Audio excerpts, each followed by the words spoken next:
Yes, sir.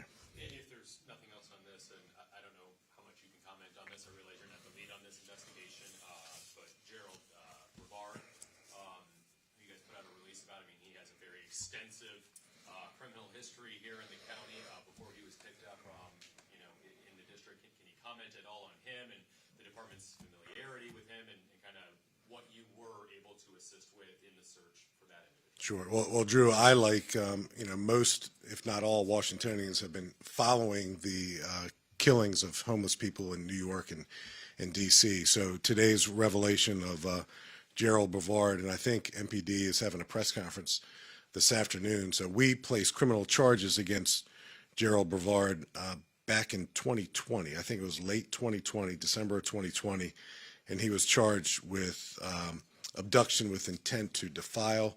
That was one charge.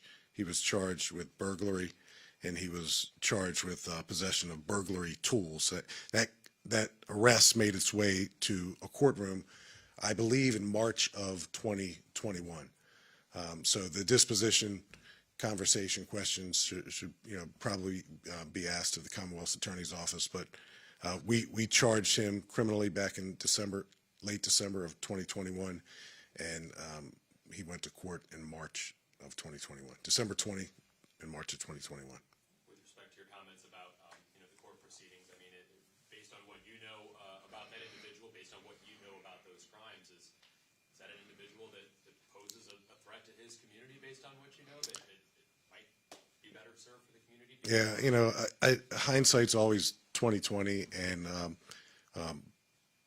defendants enter pleas every day in every courtroom in the country.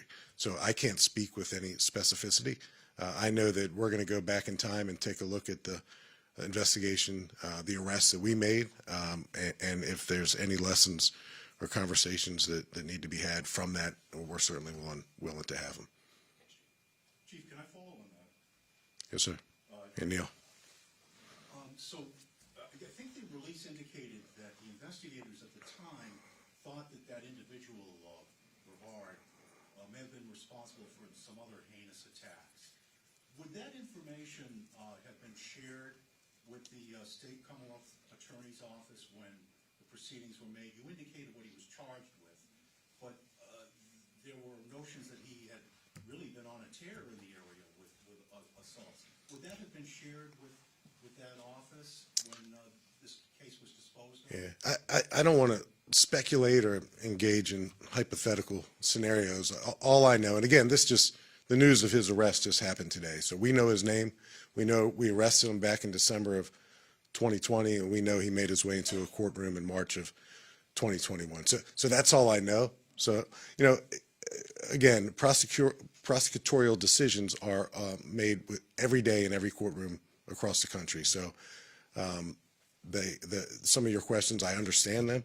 I just don't have specific answers for you. Well, does your department typically share that information when you go to the prosecutor's office? Is that usually part of the equation? Well, do you just look at do they just talk about yeah, I mean, at a little bit of a risk of being quoted out of context, I'll say that our detectives and our police officers and prosecutors typically share information about the immediate criminal charges and any other information relevant to the defendant and other cases.